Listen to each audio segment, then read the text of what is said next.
words exactly. In the Morelos Mountains, campesinos are planting their fields, where the ghost of Zapata rides a horse that can still outrun the wheel. High in the sky above the clear outside is the free Mexican Air Force flying tonight.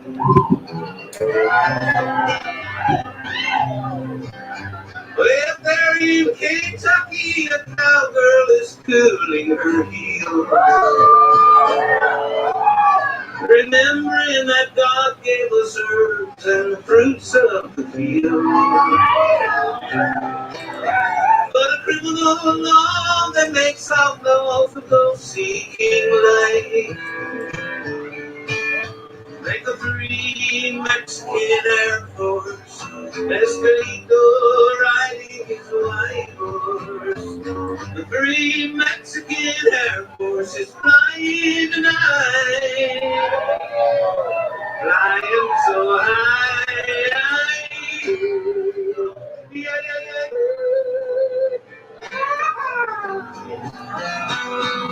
How strange and innocent herb causes money to burn. They'll jail you or kill you for making those rich fat cats squirm. But nothing can stop us, my vision is clearly in sight. And the free Mexican Air Force is flying tonight.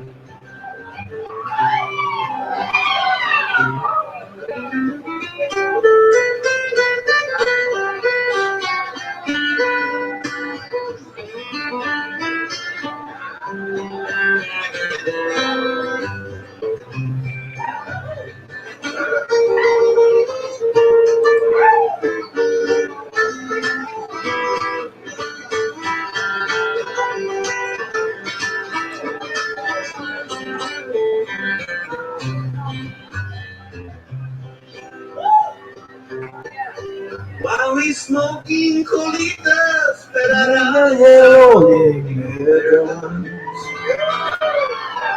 blowing smoke from their 6-shooters, spinning their barrels for fun. Contrabandistas, banditos of light, we're the free Mexican Air Force and we're flying tonight. And my favorite line. We are harvesting sweet sensimilla. The law won't it all because they think the wine we can free us. Freedom for us is a prison for the rulers of might. That's why the free Mexican Air Force Escalito riding his white horse. The free Mexican Air Force is flying tonight. Everybody flying so high. Yeah, yeah, yeah.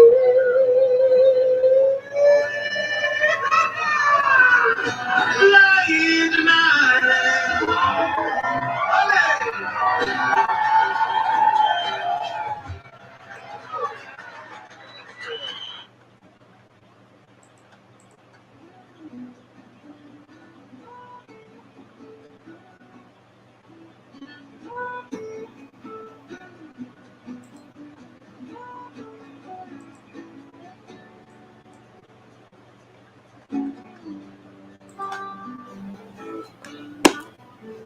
Good evening.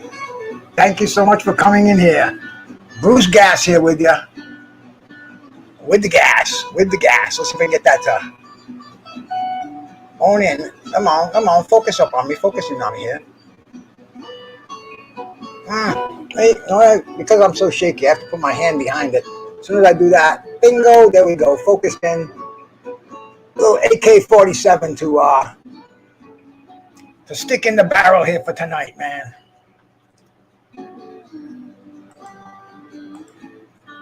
We were going to have Scotty the Bulldog Olson on here tonight, but Scotty had a little prior commitment. His daughter's a singer. I think she's in the studio tonight. We're going to have Scotty on here tomorrow night. So we are going to see the Bulldog Scotty Olson. Very, very nice man. I had a great time talking to him this afternoon.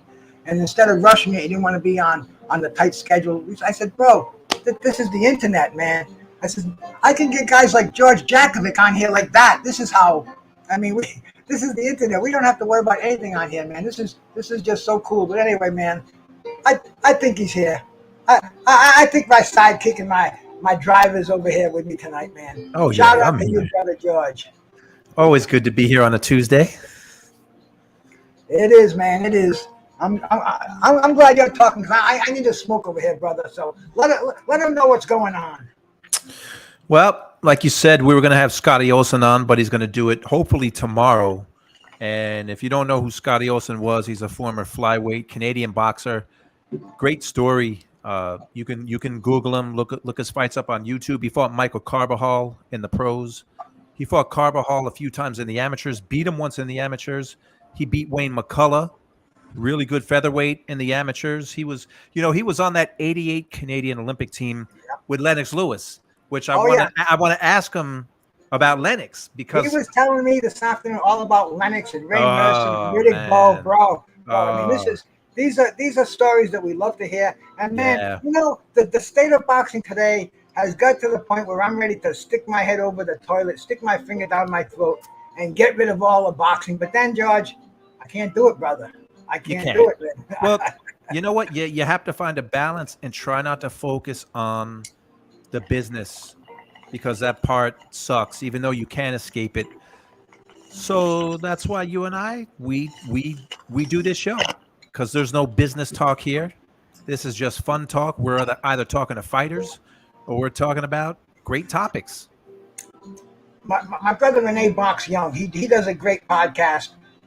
He's one of the guys right from the beginning. He kind of said, Bruce, you got to get a microphone, because I was a keyboard warrior for years, George. He said, man, everything you're telling me, bro, you got a lot to offer here, and he dragged me into this whole mess, bro. I'm glad I haven't been pushed out of it yet. But Renee had Ray Flores from PBC on there on Friday. Mm-hmm. And I asked him a question. I said, Ray, how come these fighters today, they're not boxing like the boxers in the old days? They're 10-fight professionals, and they're already fighting once, twice a year. I said, what's going on with this? Why don't these guys have these? Why don't they build up these impressive resumes? And he said to me, he says, I'm going to tell you, that's a good question, but right now there's a thing out there called guaranteed contracts. And once these fighters sign a guaranteed contract, there has to be X amount of money on the line when they fight.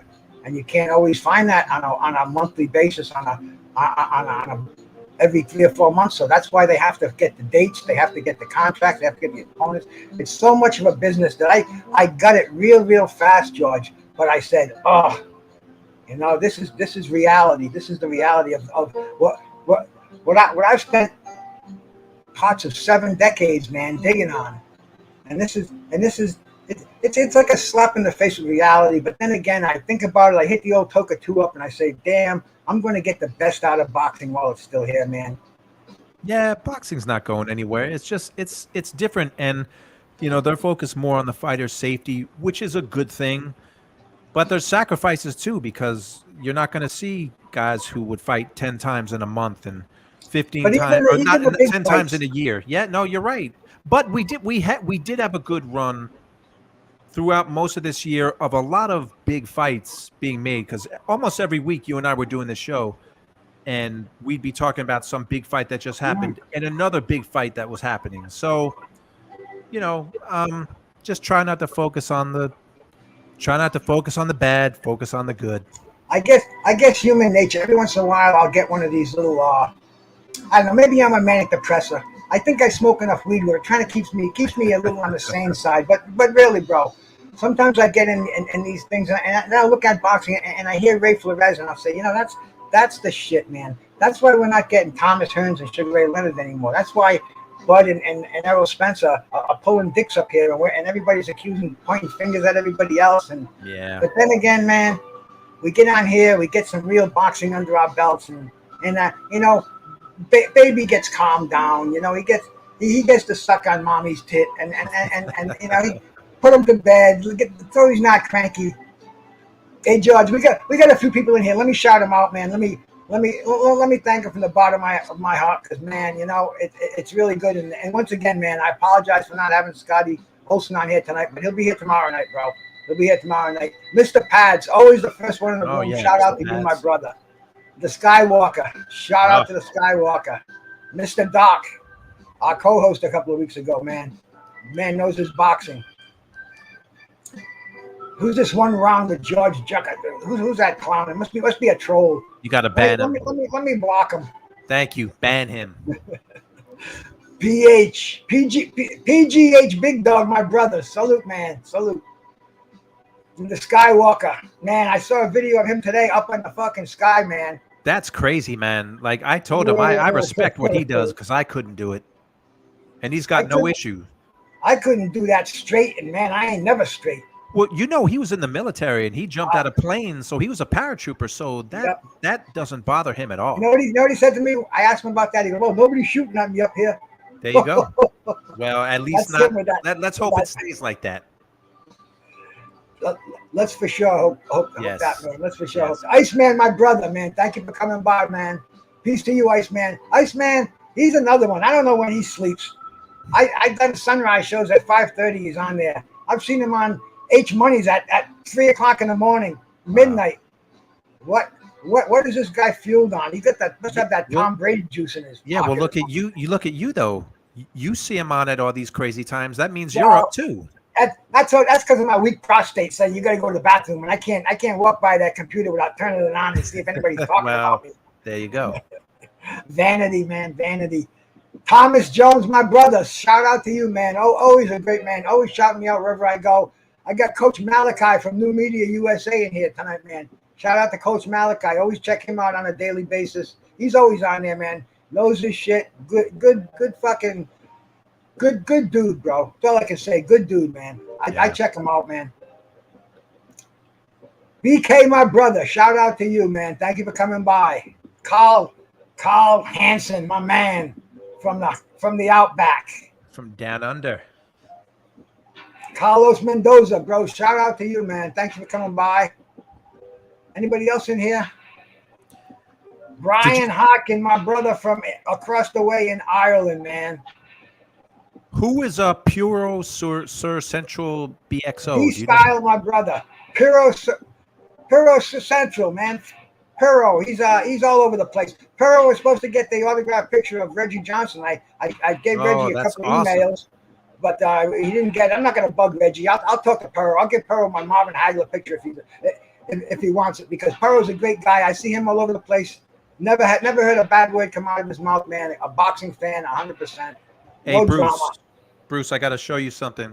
I talked about this in my show, but John Scully, he just had a big reunion of fighters at Ali's old training camp. Yeah, man. And I could have been there, bro. I couldn't make it, but he got Iran Barkley to sign a card. So you see he signed it to me. Nice. So because Barkley, that's I mean, if anyone's seen Iran Barkley fight, you can't help but love the guy. Oh, bro. You can't help it. I just saw him recently on a video my friend Craig Towns took, and he was at that event. In fact, it was in his name in the Bronx, and man, him and Duran, they were arguing about weight. It was just so beautiful, man. But yeah, that's the keeper right there, George. Yeah. Two Matador. Salute my brother. D Styles invites me to his show on Monday night, man. We do a good show over there, bro. Shout out to my man D Styles. Anybody not sub to him, go over there and sub to him. Everybody in here, man, drop your links, please. Let's get us together, man. We know we got nothing better to do than bop up to each other's fucking web pages, and man, I love it that way. So shout out to D Styles, man. Andrew Charles, another one of my good brothers out there, bro. Thank you for coming in, man. All right, man. There we go, man. All right, let's let's start. Look who's in here too, bro. It looks like the gang's almost all here. Look at this. The Mad One. The madman from How Maine. doing? How we doing tonight? How we doing, fellas? Hey, man, we're better now. Better now that you're here. No, I'm telling you, I was at the Scotty Olson stream. I'm waiting for the Bulldog to show up. I've been sitting there waiting. I was sitting there waiting and waiting. And then I look, it goes 23 fucking hours away. I go, where am I? And then all of a sudden, I got Bruce. I've been there for the last 10 minutes waiting there looking. I dropped the fucking link. I said, Bruce Gas, let's go. Here we are. But shout out. I hope all is well with George. George, great little stream yesterday. I get a little busy, and a lot of times I can't hop on. I wanted to hop on so bad, man. That was great that you made it. Bruce gave you the good old, Titanic fucking maiden voyage. Minute it hopped on, Bruce hopped on, all your viewers left. Yeah, it was awesome, man. Well, it just goes to show you the ease and the beauty of this YouTube, bro. We can pop on a live. And I get invited to George's house. I don't even have to go stop my car and bango. I'm sitting in the living room with him having a blunt and more talking some boxing. There you go. Perfect. So, it is perfect. But anyway, man, getting into our little boxing puree here. Wait, Bruce. No, the music is fine. You want to talk about last weekend first? Danny Garcia and before we get into I thought we talked the hell out of that already, but sure, man, for sure, George. We haven't spoken to you yet about it, have we, bro? See, I forget that you do like 18 shows a day, so you're talked out on Danny Garcia. Oh, we've talked the fucking. This is but an error. I mean, really, we can't talk about it no more. Okay, like I don't want to talk about Bud and Errol. Well, but see that does kind of lead into this because we are talking about referees who overreacted. Who either jumped in too quick or didn't jump in quick enough. And we had Gary Antoine Russell Jr. and Rancis Bartolo. The ref stole the show last weekend. The ref stole the show. Yeah. The refs and the judges. Oh, it's like the worst of both worlds as usual. Worst. But that was what kind of got me thinking about this show. And like I said earlier, Scotty was going to come on here. But you know how it is, man. I mean, rolling with the punches, my brother. Nobody knows how it is better than rolling with the punches out there, man. But shit happens in life, and I'm not on a schedule.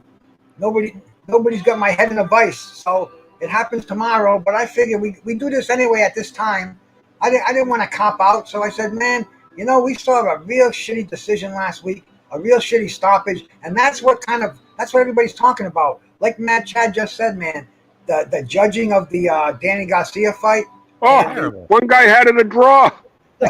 How? When you watch a fight like that, it's very clear Danny Garcia unanimous decision. You shouldn't be sweating while the judges while the announcer is giving the judge's decision. 114, but that same judge also had Jeff Horn beating Manny Pacquiao 117-111. So, George, that would be a great thing. We got the fucking, we got all the fighters' resumes. We know what round they were stopped. If there was a draw, if there was a split decision. We need to pull up these refs and judges' scorecards, like their past history. Like I said, what an interesting tidbit. I mean, this guy ought to be fucking fired. He's half fucking retarded. 114, so the guy hasn't gotten any smarter. And I think he scored the 12th round for Garcia. He had Garcia losing that fight going into the 12th round. So I don't know. Well, this is there any other sport? Any sport in the world? None. No, I mean I'm trying to think back to tiddlywinks, marbles, nope. Darts, nope. Yeah. Nothing, bro. Everything is based on performance. Why is boxing based on an official? That's just... Well, you know what? It's not like baseball is going to, I think, go to this automated ball strike thing. It's not like you can have a robot referee a fight or judge it. So, unfortunately, it's going to be human error and dirtiness and buying judges off and inept judges. I don't see that changing. It's the same judges too, forever and ever. I look at those judges who's at ringside. You see the same names just rerun. It's like the same umps, the same judge. You know, it's just weird because it's, you know, I don't know their records on a lot of them, but it's just so ironic. One of the judges, you know, the most famous one today is Timmy fucking Cheatham. I mean, and he has very questionable cards with Cheatham right in his name. It's just, come on, fellas. I know. Change your name, brother. Hey, shout out to my brother Remy out there, man. Thanks for coming by, man. Thank you for everything, my man. Shout out to you. Andre, salute my brother. Thanks for coming by, bro. Yes, I got the weapon of destruction in my hands, bro. And I'm gonna talk about a fight that I saw before you cats were even. Before you guys were even born. This is when I first was into boxing as a young teenager. I'm washing dishes in my old man's restaurant on a Friday night. All my friends are all out. You know, they're all hanging out. Wait. What kind of restaurant was it? It was a Portuguese restaurant, Italian. It was back in the day where there were no chains around. Usually restaurants, they serve everything from scratch, and it was all oh man. A lot of manual labor in there, labor intensified. Nothing out of the free. They hardly even had a freezer. What was the name of it? Goes Restaurant. Ah, there you go. That's awesome. My grandfather opened it in 1933. Wow. So yeah, it was around for a long time. I remember the 50th anniversary. But anyway, man, I'm there on a Friday night. I get home and I see some boxing on the tube. So I said, let me check this out. The only sport I was watching at the time was professional wrestling. So I said, let me check this boxing here on regular television. There's only 3 TV channels. So it's from Madison Square Garden, and it's George Chuvalo and Jerry Quarry. This is the first fight you remember? First fight I remember. Other fights vaguely. I remember Ali and Liston.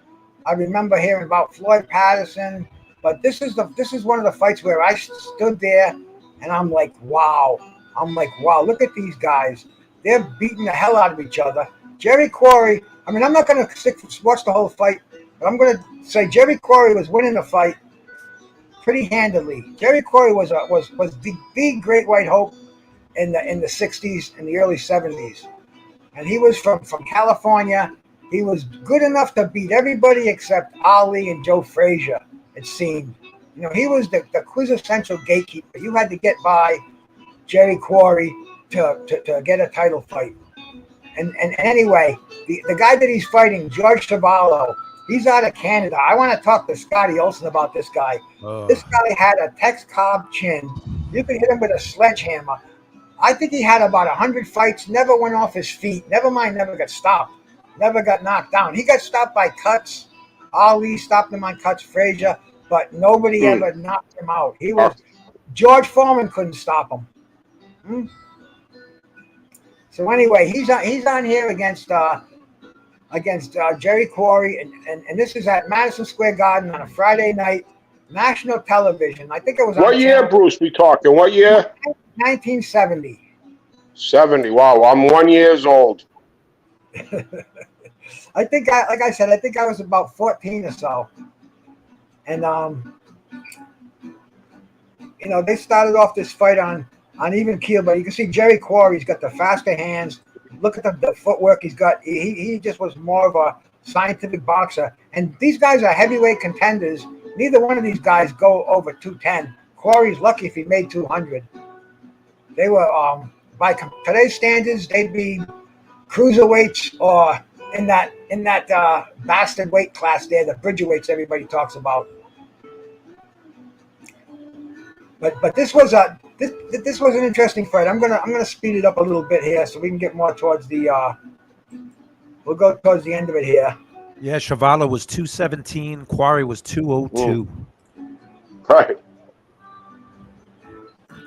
And another thing, you look at today's heavyweights, man. I was looking at the Polish kid. What's his name again? Kowalski, Kaminowski. Kaminowski and Ali Demirzian. They both had freaking muffin tops going on. They had spare tires. Hey, they would have fit. They would have fit right in with Greg Page and Tony Tubbs and those guys. I'm 68. I think my skin is tighter than theirs was. For Christ's sakes, they got hit. You see, boom, boom, boom, boom, boom, boom, boom, boom. It's like, what's going on with these fighters? What happened to the word condition? Look at the condition these guys are in. But Bruce, that's how a lot of those guys were in the early '80s. Tubbs, Greg Page, and a lot of those guys were. It's funny how. But they didn't jiggle like Kalinowski. Right. And Desmarais did on Saturday night. I think Kovnowski, he should think about finding another line of work because he's just so easy to hit and he's got no power. It's his life. It's his brain. But, I mean, he takes – you can't miss him with a punch. And he's got no power. If that guy had power, he would have been out. Sliding counter. Salute my brother, Jeff Lucietta. I didn't miss anybody, did I? I think you got everyone. Yeah, like he said, what's he going to find? I mean, George, this guy's getting hit by big, heavy-handed dudes, and he has very little defense. He's going to be scrambled brain or hurt. That's a dude that's going to get hurt. Yeah. I don't know why these guys in this era could take those sustained beatings, or maybe they couldn't. Maybe they're lessons to these guys today. And after a defeat like that, Kalinowski just maybe he's getting the advice retire. And so, yeah, but look at George Chuvalo. But dude, that was then. This is now. We learned a lesson from that. Jerry Quarry, he died at Alzheimer's, dementia. Saddest story in the world, bro. In fact, there's only one Quarry left alive right now. That's Bobby Quarry. Yep. And Trick talks to him, and who knows, bro? You know, knock on wood, man. He may be sitting in Mad Chad's chair one of these days. You know, George Chuvalo is still alive too, although I heard he's not doing too well now. But he's up until a few years ago. You'd still see him every now and then in interviews, and we've talked about this before, but the Facing Ali documentary, he's in that, and he steals the show. Like the way how eloquently he talks about his life, and man. Oh, tragic lifetime too. You hear his sons were heroin addicts, prescription drug addicts, robbed pharmacies, got shot dead. I mean, punching back. Even Greg Town, shout out to you, my man. 86 Boxing, thanks for coming by. Make sure you guys check out Punching Bag Skunks link, bro. This is the guy who goes and talks to Iran Barkley, Roberto Duran, Tim Witherspoon, Ray Mercer. Yeah. Puts him online, allows me to show his views, his videos on here, bro. But definitely give him a sub. Check out his site. Same with 86 Boxing, a historian in the making for sure, bro. Tony Boswell, thank you so much, my brother. Shout out to you. Thank you for coming up here, man. Humbles me having you cats in here, man. Go ahead, Mad Chad. Just wanted to throw some gratitude out there, bro. No, just mentioning how, you know, these fighters are so glorious, you know, the night of the fight leading up, everybody just, you know, they're heroes. And then they can fall from grace so hard, like, you know, with shout out to Skywalker, you know, his uncle Bobby, you know, the story of his life living on Skid Row and just the demons and the traumatic shit that he went through, you know, just in the ring. And these fighters are human beings, and I think a lot of us fans, we lose sense of that a lot of times. We just think of them as a Yu-Gi-Oh card or just you know, but they're human beings, and a lot of them, it's just so sad they end up with nothing, you know, like they have nothing.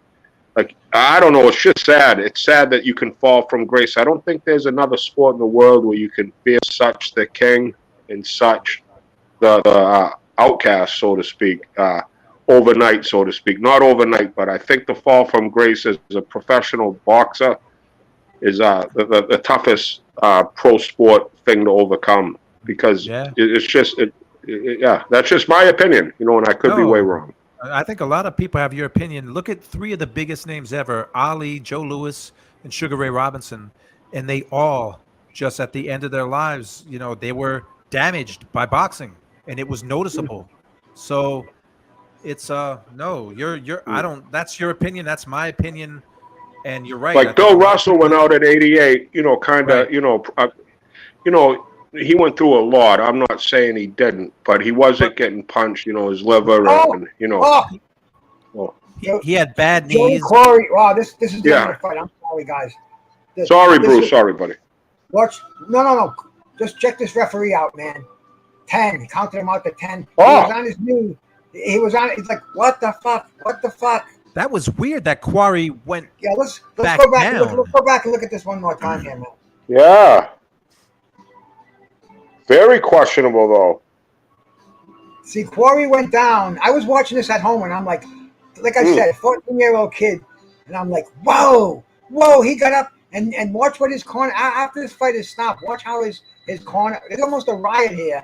I'm like, wow, this is like, fuck wrestling. Hey, shout out to my brother Blood Boxing out there, man. Salute. I was like, I'm going to start watching boxing. And, dude, I go to the magazine stores. I went to this used magazine store, used comic book store, and I asked them if they had any boxing magazines. The guy knew I liked wrestling magazines. The wrestling magazines and the boxing magazines, they were one magazine. Half of it would be Boxing Illustrated. The other half would be Wrestling Illustrated. So boxing was like a natural for me, man. And I started, I just started watching. But this fight, I remember this fight so well. Watch this, man. Chuvalo lands this fucking left hook, and Quarry gets back to his feet. I mean, it's amazing stuff, bro. This is what hooked me on boxing, bro.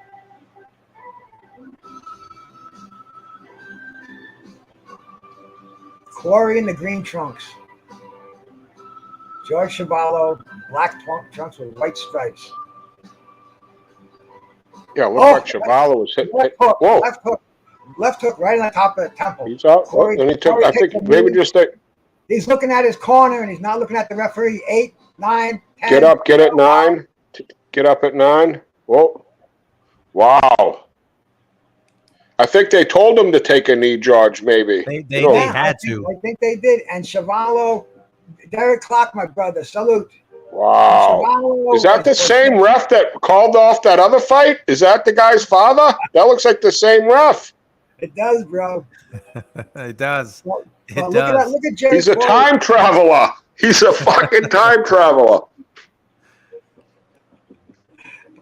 As much as it changes, it stays the same. Right, Bruce. So face looks like he look at Chuvalo's face. Apples in a fucking bowl of razor blades. He is so busted up. They were ready to stop the fight, and he landed that fucking left hook right on the top of the head. I don't know if they're going to go. No, I think that's the. Oh, they are going to show a little bit more. And Jerry is not happy at all. Scott Ledoux. I don't know what. Oh, bro, Scott Ledoux. I don't know where he came from, but this tape is almost over. I don't even know who he's fighting. Oh no, this is Johnny Boudreaux. No, Ron Lyle. Oh. But unfortunately, I don't think this fight is on right now. No, this is the end of the tape. This was just a tape that I pulled up with. Yeah, that was. I mean, it's tough to not without hearing the count. Like, did he stay down? Did the ref say 8, 9, 10? It's hard to know. But I mean, he seemed like he could have gotten up. But we've seen that happen before. Well, that was the thing with Jerry Quarry in that loss. He was looking at his corner. I think he fired his corner after that. 'Cause I know he got different trainers. He came undone in different fights, and he tried getting the perfect corner going, but he was looking at his corner, and they were counting, and the referee was 1 second ahead. And it was like unbelievable. There was a mini riot in the ring. I wish I had a tape where they had played some of the stuff after it. Man, they had audio, and like if that was going on in today's world, all these different angles, and they would have been like, "Whoa!" Yeah, there was a lot of F-bombs being thrown. Oh yeah, and you don't see fighters today actually go back and take a knee and get out. Right. That's Jerry Quarry was a very smart boxer. He knew what he was doing, but he blew things like that. Kind of the story of his career, basically, when it comes down to it, man. Hey, but getting back to another one, man. George, how about that Mike Weaver? Oh my God. That was December of '82, and I watched this fight. I'm like 13, I don't know, 12, and Mike Weaver was the classic underdog, so he was Hercules. That was his nickname. And that fight against Michael Dokes was the unbeaten phenom. Are you about to play that? Because that was maybe, like, for me, top 3 worst stoppages of all time. Oh yeah. And the thing about that was too, man, that was right after the Ray Mancini when he killed Dooku Kim. Yeah. And also there was another fight. People don't know much about this, but being the old magazine reader, there was a guy named Johnny Owens, and he died in a fight with Lupe Pintor. Yeah. 14th round. So they were curtailing those last 3 rounds, but referees were really on edge, and I thought about becoming a referee back then a little bit, but I said, man, I don't have the nerve for it, because I was watching fights and I'd stop that fight, man. I was at that where these boxers are getting killed in the ring. This is a dangerous sport. You really have to be in control. Wasn't Pryor Arguello 1 around that same time? Because a lot of people thought that fight should have been stopped a little sooner, because Arguello really got just battered at the end and slumped to the canvas. So, and that fight was such an obvious cheating. When you look back upon it, what we know now, and with Louis Resto coming clean with the black Panama Lewis, man. I know I've been reading some writers who won't even wish him well in death.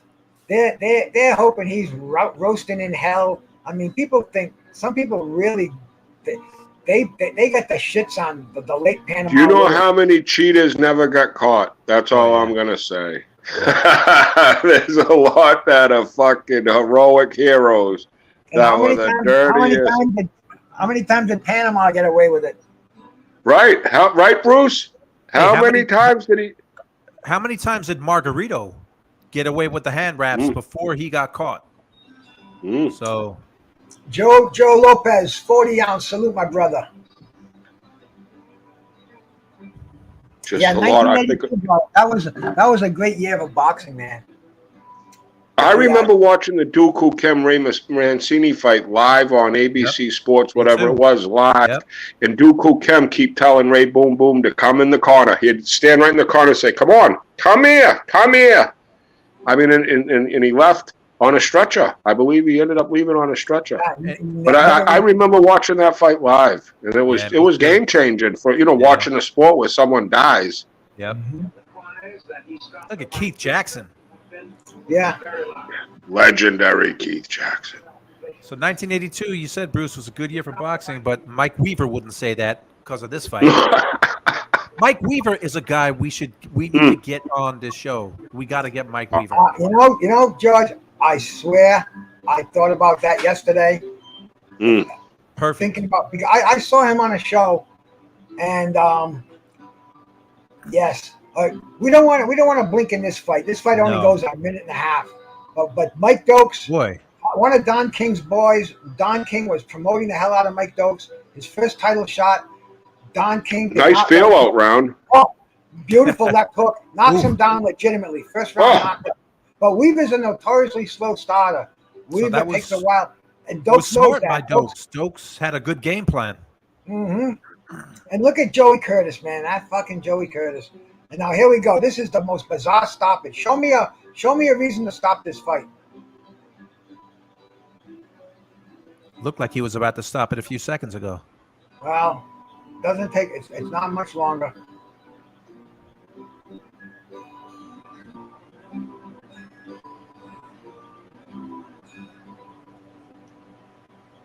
Look at this, man. Doesn't even look at Weaver.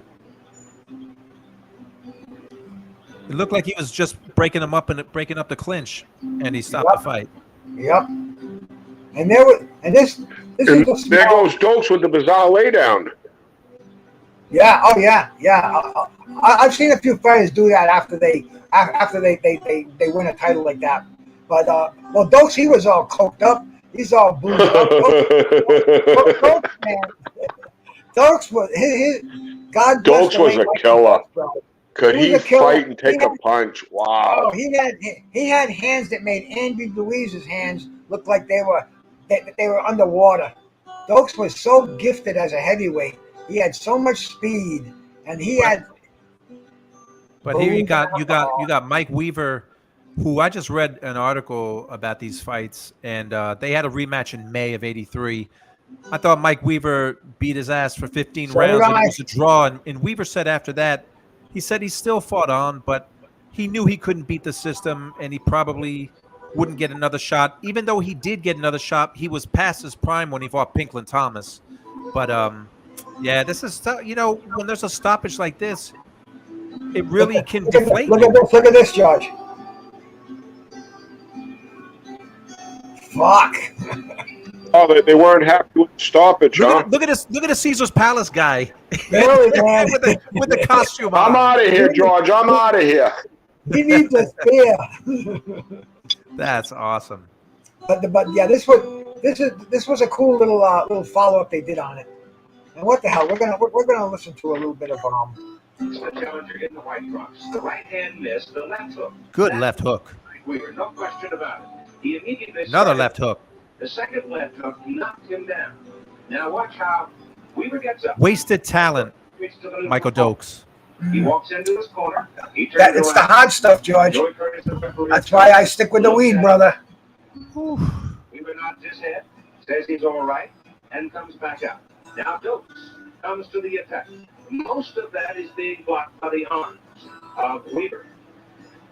There's the body. Right at There's the body. There's the balls. Weaver retaliating with a left that missed. Dokes comes back with a left to the head. Now he pounds away. But how effective are those blows going in against his head? Some of them picked off by the arms of Weaver. Referee Curtis is right there. Dokes measures him, scores with a hard right hand over the top. That one caught him on the side of the head, just back of the ear. Another one, back of the ear, by Dokes. But Weaver is looking at Dokes, leaning against Dokes, covering, making an effort to defend himself, seemingly aware of what's going on. There is a left hook to the side of the head, and here the referee, Joey Curtis, steps in. This is crazy. Doesn't look at Weaver, raises Dokes' hand in victory. Wow. Immediately after the fight, I talked with a number That's of a people, fix. including the That's referee. cheating. At that moment. It's bound to be at the center of this post-fight tempest, the referee, Joey Curtis. He sounds like he needs a drink. Listen to him. After one down on the first knockdown, I gave him the count to bait. I looked into his eyes. He responded just a little bit, not the way I really wanted, but I figured I'd give him another chance. And the second time he was taking very, very bad punches to the head and to the body. That's when I decided I was going to have another goofy sim on my hands. So you felt the man wasn't in fact defenseless. Yes, he was. Yes, he was. I thought he was a very, very good fight up to the time, but he kept on punching at him, and when he couldn't respond to me after that first knockdown, that's why again the thing was just a little bit longer, and when I saw him take more punches, I thought I would stop it. Joey, I've got to ask this. After the tragedy involving the Korean fighter, were you under orders from the WBA, from the Nevada Commission, from anybody to be a little quicker about stepping in? Well, they didn't give me any orders at all, except the fact to watch the fight closely, and if I thought that the fighter wasn't responding with any punches or anything, that's when I decided that I would stop the fight. Okay, Joey, thank you. Now, Mike Weaver, his side of it. You appeared enraged when it was called. Were you hurt? No, I wasn't hurt. Don't come with a good left foot. And I not just jumping down my gut up immediately. I wasn't hurt. I really don't know why he stopped the fight. I really don't. I mean, I was not hurt at this. I really don't know why he did it. He says that you did not respond as much as he would have wanted you to after the knockdown. Well, how much you want me to respond? Yeah, what's he supposed to do? Well, he knocked me down, and what can I do? I mean, I was throwing punches. I mean, it's not good stuff. This is the championship of the world. Don Manuel, yep. That they have a lot of controversy, and I feel like I know when a fight should be stopped. I would stop it myself if I thought he'd been in trouble. I always have, but he wasn't in that kind of trouble. They should have let the fight continue. And I'm definitely going to I'm already protesting, and I want to hear on it right away. Before don't fight anybody else, I want to hear on this. It was taken close. It offered no type of offense, so, you know, it wasn't up to me. I'm just surprised. Michael, I've known you since you were a teenager in the amateur boxing. You always did like to start fast. I've never seen you start faster than you did in this fight. Well, that's one of my greatest attributes. It's my speed, along with another thing that causes me my power at this point. So, you know, to me, I see that he was told he wasn't sweltering at all, but he didn't look like he was lively or frisky at this point, so I thought I'd jump right on him. A reaction now from Mr. Harold Buck, the Chief Inspector of the Nevada Athletic Commission. Your comment on the stoppage of the fight. Keith, the only thing that I would have to say is that sitting at ringside, you don't have as good a view of the fight as the referee, and at his discretion, he can make the decision to stop the fight, feeling that a fighter is in trouble.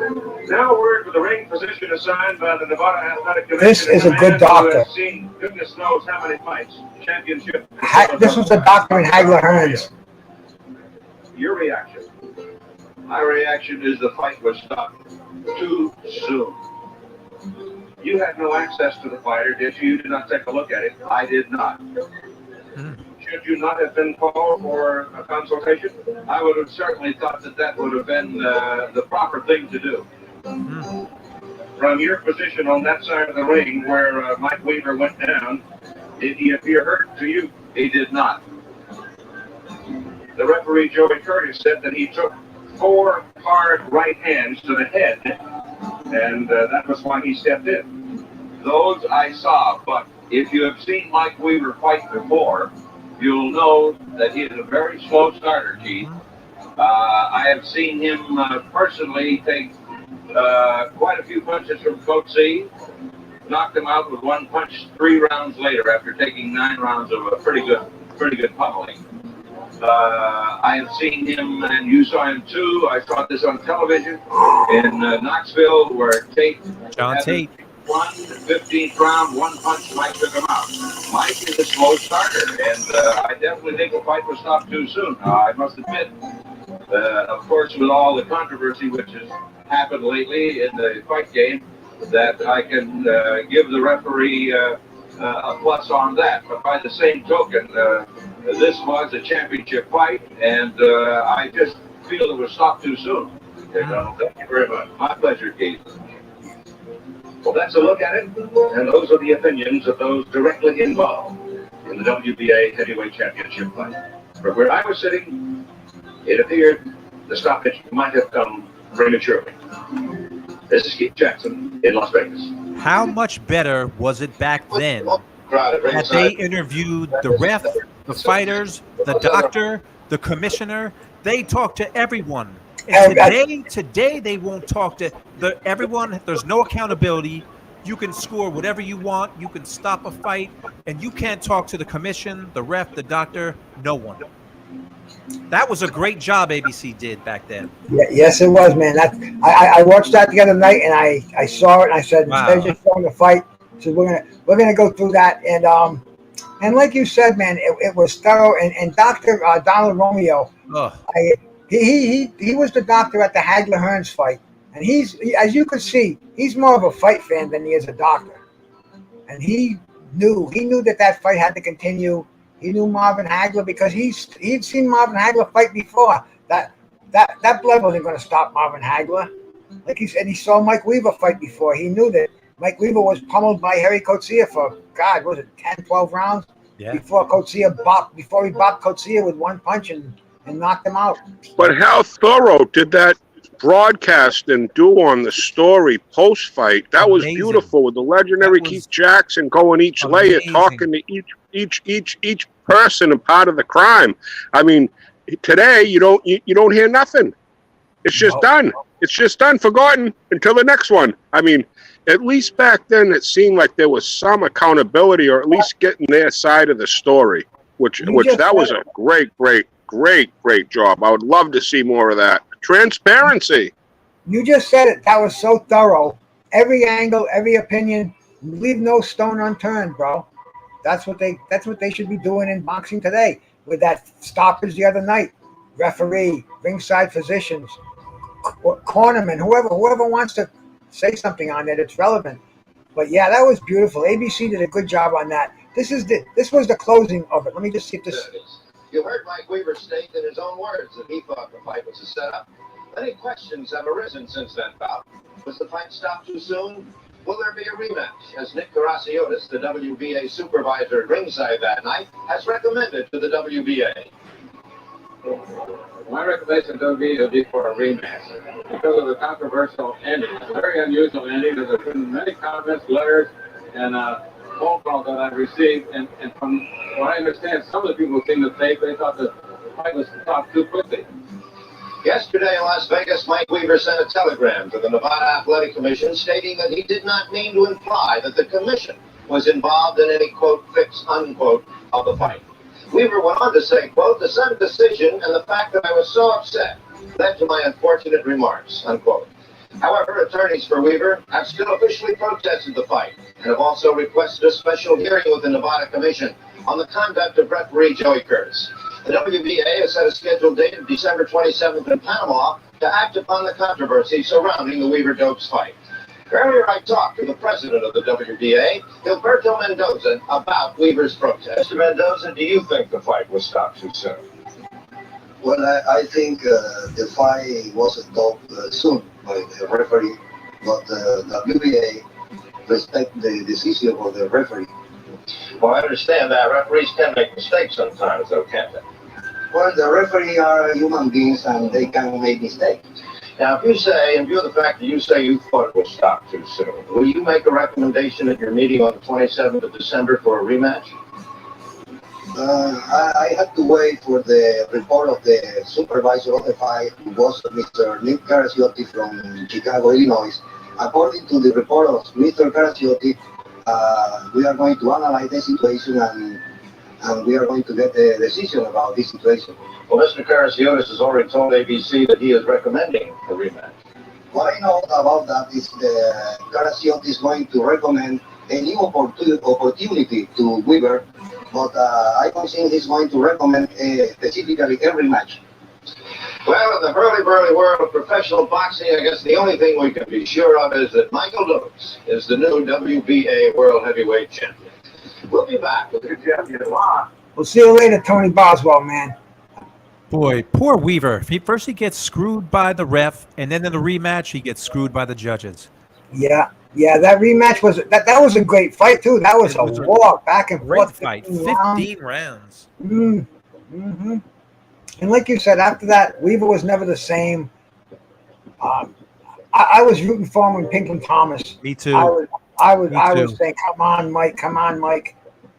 Wasn't to be. And Pinklon, his career fizzles fast too. You know, I like Pinklon Thomas, man. I think it was heroin with him. Yeah. I think he was a heroin addict. But Michael Dokes. I read that he was a heroin addict in his early teens. That's a rough life, bro. Huh? What a shame about Michael Dokes, because he did, even though this was a bad stoppage, he had so much promise. Then when he fought Garcia, I mean, he had absolutely nothing in that fight. Nothing. Got knocked out, and he was never the same after that. My God. Never the same. And you know an interesting thing. I'm sure we know it, but he rematched Larry Holmes 20 years later. I know. I mean, I don't know if that's. I think that's got to be a precedent, George. That's 20 years later. 20 years later, bro. And Mike Weaver said Larry Holmes called him up, got him off the couch, and said, "Hey, Mike, you want to make 40 grand?" Mike Weaver says, "Yeah. Who do I have to kill?" And he said, "No. I'm gonna have a plane pick you up, and I think it was in Morocco. It was on some gambling island. Where was it? Indonesia, one of these resorts. Set it all up. 20 years later, the rematch. And Weaver, he went for it. He got knocked out, unfortunately. I think it was that same uppercut that Larry Holmes clipped him with in the first fight. But let's watch one more decision. Go ahead, Judge. But they fought in Biloxi. Oh, okay. At the casino in Biloxi. Yep, Coast Coliseum. I knew it was at a resort, and like I said earlier, man, I heard Weaver talk about it, and he said Larry just called him up, and Weaver with that low key voice he's got. It seems like nothing would get Mike Weaver upset. Yeah. After just getting robbed of his title, he apologized for saying the fight was crooked. But anyway, man, shout out to Mike Weaver, bro. Yeah, And Hercules. We'll have to try to get Hercules on here, man. That would be a great get. I'd love to talk to him. Yeah. But you know, another bad decision that was around back in, you know, it wasn't long ago. I keep thinking that it was only yesterday, but back in the Mike Tyson era, Mike Tyson and Big Razor Ruddock. Razor. I just lost his name. You're getting Razor Ruddock confused with Riddick Bowe, right? Razor Ruddock. I don't know who I had anybody confused with, but you're right, because yeah. All of a sudden, Riddick Bowe was coming out of my mouth. Right, Razor Ruddock is in my head, and I don't know, George. A good thing I have you here, brother. And you better never ever start smoking a blunt on here, or come on here with a can of booze in your hand. Nordic Warrior, bro. Shout out to you, man. Shout out to the Nordic Warrior out there, man. God bless you, brother. But yeah, man, that fight, I remember watching that, and we're looking at Weaver getting, we're looking at Mike Tyson getting these crazy left hybrid hooks that Razor Ruddock had. I think he called them his smash. Yeah, the smash. They were coming out of nowhere, and they were clipping Tyson, and Tyson's head was bobbling up and down like a bobby head doll, man. Let me see if I can find that smash knocked out Michael Dokes. If you remember when Razor Ruddock and Michael Dokes? I thought he killed Michael Dokes. Killed him. Right, thought he killed him. Oh. But this fight was March 18th, 1991. 91. Mike Tyson and Razor Ruddock, their first fight. Tyson looked good early. I mean, he dropped Ruddock a few times early. Yeah, he was, but the thing, Razor Ruddock, in this fight, he came back, and I think people were just, they just wanted to see Mike Tyson get beat again. You know, they knew he was beatable, and they were trying to make Razor Ruddock that guy that was going to give him the second defeat. See, that right there, that was that wasn't a real knockdown, was it? They called that? Oh, yeah, right. I remember that one, bro. That was a less than a real knockdown. But now, Bruce, didn't you get some new internet, a new internet hookup, or is that just a bad feed of the fight? Is it lagging for you? Yeah, I'm looking on my YouTube, and it kind of is on the YouTube, not on the stream. Little choppy for me. Let me see if I have anything open that is causing it that way. Let me put this on hold. We do not want to miss the end of this here. While you check that, you know, at this time, Mike Tyson he pretty much evolved into the bomber, right, Matt Chad? He had really no defense anymore, not consistent head movement. He just tried to bomb you out of there. After he fought Michael Spinks, his whole style just changed, and he turned into a destroyer who didn't really care about getting hit, and that's what he did against Ruddock. And his whole team had changed at this point too. Yep. Prior to that, yep. I mean, this was definitely not the Mike Tyson not Spinks. It was like two different fighters. When I remember Mike Tyson in my lifetime, I just remember two different eras almost. I mean, killer to a one hit. Just all he wanted to do was just take you out. The head movement was gone. He showed flashes of it, but he was not the same twitch. And he used to twitch his head before in the corner. He was like a racehorse getting ready to kick the fucking. Yep. He was just twitching. I don't know what it was. He was just like it was just the whole ambiance had changed. And I think the team, everything about him, he wasn't the same. It really wasn't, But he was still a killer. He was. And he could still throw. He still had the fast hands and could throw. Just beautiful combinations. But Mike Tyson, he gets look. He has the reputation he has, but when he was 20, 21, 22, beating those big guys that he fought, James Bone Crusher Smith, and all those guys were bigger than him, and Tyson rarely got hit twice in a row in those fights. He was just a different fighter. Hey, look at this. Different. Look at this love chat. Best adult. Here we go. Ashley's corner. Shout out, Ashley. Did you bring these guys in here with you? No, Who's this love chat? Ashley's too classy for that. I'm sorry, I wasn't looking at the screen. I know Ashley's the queen. I love Ashley, man. I love watching Ashley. I love when Ashley comes in a room. Always shout out Ashley, man. Did you see what Iceman said, that your Wi-Fi has contact high? No, I don't think so. Now, how's it coming in now?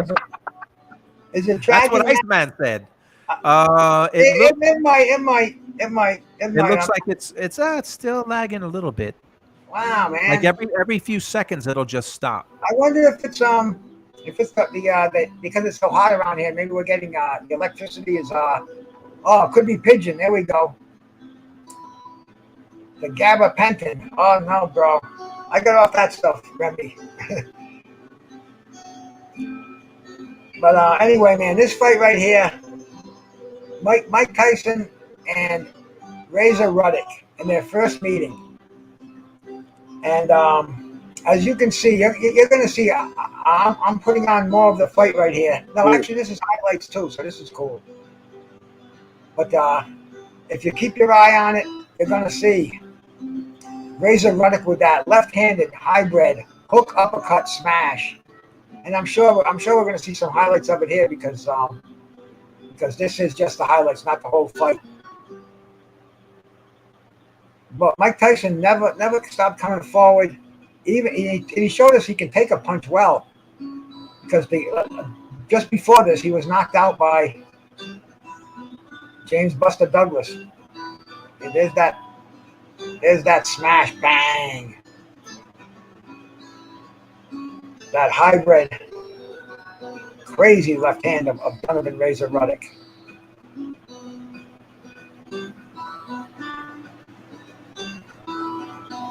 But this is coming slow on the feed that I'm getting from the internet. But yep, see there goes Razor Ruddock is down, but he gets up like it's nothing. You got to give him credit for that. Tyson smashed him there, and he got up, came back for more. Didn't have any quit in him in this fight. And as I recall the ending, which is coming up. Well, actually, we're in round 4, so a few more rounds to the ending, a few more highlights, I guess. But Razor Ruddock, I think he was hurt physically more than he was mentally, because at the end you could see Tyson was pouring it on, and he got up. His mind was there, but it didn't look like the body was going to last much longer. You know, the referee's decision coming up here. We'll see it. What do you got, George? A fight there?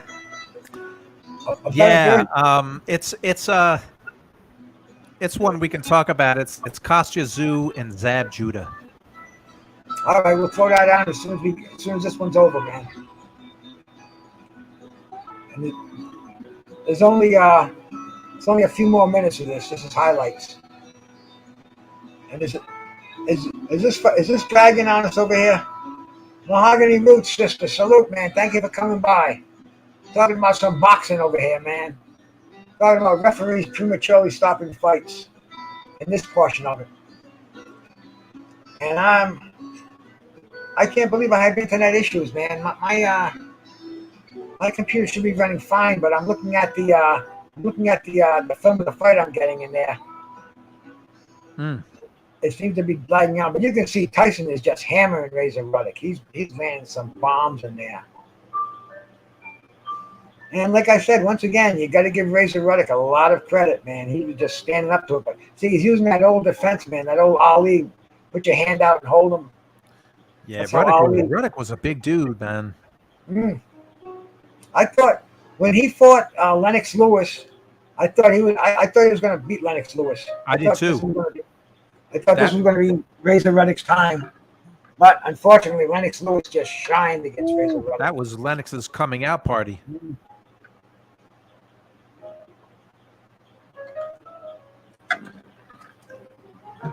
Thank you for coming in, sister. Classy up this little joint a little bit here, man. Yeah, Tyson was just he was seek and destroy at this point. He was definitely seeking destroy, and he was a caliber above Razor Ruddock in the boxing department. But Razor Ruddock, he just was like almost like I don't want to say like Joe Frazier, but the left hand, the left hook, just coming forward and throwing it, boom. And every once in a while, he was bouncing one off Tyson's head, man. And really, that's about all that he threw was that left hand. There was an occasional uppercut, occasional right hand in there, because Tyson was trying to stay low. The funky thing about that punch, it was like a hybrid hook and uppercut. God, but if he landed it flush like he did against Michael Dokes. Yeah, that was in the twilight of Dokes' career. The comeback. And then when he fought Evander Holyfield. That was his last stand. That Holyfield fight was a great fight, but I think that was truly his last stand as a fighter because he never looked that good again. No. Well, he came out of rehab. He was sober for like a year, and he was everybody in recovery was on Michael Dokes' side. He was a testament to what you can do again. He had a nice little comeback there until he ran into Michael Dokes. And like you said, he looked good, but unfortunately, the wear and tear of life. And the dirtiness of boxing, he got a title shot against Riddick Bowe that he didn't deserve. He had no business being in the ring with Bowe, and Bowe just annihilated him in one round. I think it was in Madison Square Garden. Just had no business in the ring. That's the dirtiness of boxing. He shouldn't have been in the ring that night with anybody, let alone the heavyweight champion of the world, Riddick Bowe.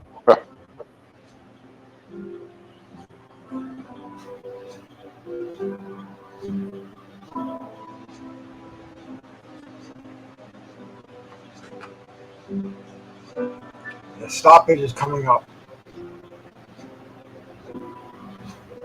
Good, because I'm going to sue YouTube for giving us a draggy picture over here. Because I'm looking at it on my monitor screen. It's coming in just like that. Who can I sue for this? Who's that?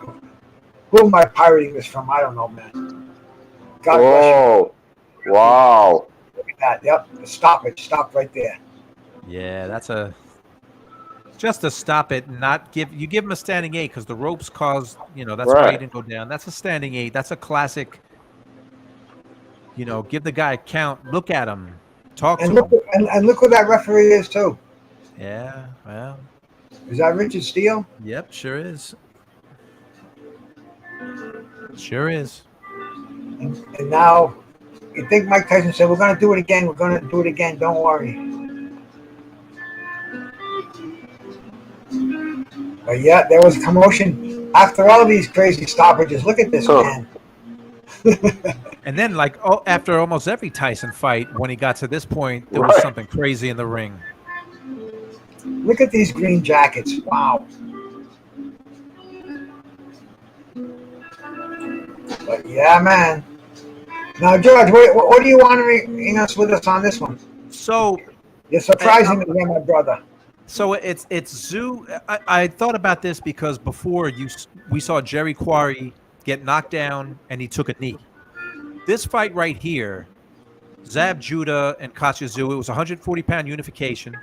I have it start to the second round. First round, Zab Judah looked sensational, had a great round. This is a fight where Zab Judah got up too quick. He should have taken a knee. It's so bizarre because, everyone's seen the stoppage. He did do it. He did an absolute chicken dance. Absolute. But the funny thing is, if you watch it, he gets back up and the ref stops it. He got up too quick and he fell down again, I think. But right when the ref stopped it, he was like, it's funny, his legs were back. So it's one of those times he should have done a Jerry Quarry. He should have stayed down, gathered his head, because I never saw anybody do a dance the way he did a dance and come out of it when he got nailed. Let's bring it up. Bruce Gas. This is round 2. real quick, remember Zab the Fundora guy, the big tall guy against Lubin? He kind of took a knee on his own, kind of just to gather himself, which is a fucking smart thing to do, you know. And he was in the middle of a barrage of punches. The best thing he could have done was take that knee. See, and that's ring intelligence right there. That's ring IQ. That's something people don't realize, man. That is, you're right. It's a knockdown, yes, but it's not a knockout. And that's where the brain will say, drop to your knee, use your brain, use your head, take the 8 count. Very, very good point, Matt Chad. But man, nobody, people still kind of. I remember this make fight fun of on Zab. HBO, George. This was I think this was Showtime. Was it Showtime? Okay, what? I had the black box. It didn't matter. I got it. You saw them all. Didn't matter. You saw them all. Yeah. Even the pay-per-views with that baby. You know, right now you can stream and you don't have to worry about it. See those black boxes? A lot of people were getting busted for them because they were having domestics. The cop would come by, see the black box. Oh, and all of a sudden, the ACLU comes into my neighborhood, bro, in Rhode Island, and the cop, and all of a sudden they were big on the 4th Amendment, bro. You know, the search and seizure. Oh yeah, man. I became a little fucking Philadelphia lawyer. I learned a lot about you know, how to survive in a world of litigation. But just a little side note on there. Yep, the black box in me got me through a lot of boxing, man. Yeah. Yeah, Zab. Everybody tells me now people try to pin it on you. You're not supporting boxing. You're streaming the fights. I don't want to talk to you. Hey, what the fuck, bro? If that's the case, I've been streaming the fights before you were born. Exactly. I'm a fan of boxing, and I'm not a rich man. In fact, I can't pay fucking $80 for a Wheeze fucking Ortiz. Exactly. I can't do it, man. I wouldn't be able to pay my fucking Blue Cross bill. You know, it's not happening, man. And I'm not going to miss fights. I love fights that much, you know. If boxing was a woman, bro, I'd wait till the old lady went to sleep and I'd stink out the window and I'd go cheat on her with boxing. You know? Man, you know what? Every time I watch a fight like this, I think like I keep thinking, Zab's not going to get up too quick this time. He's going to do something different. Right. It never like you think like maybe the fighter's going to do something different.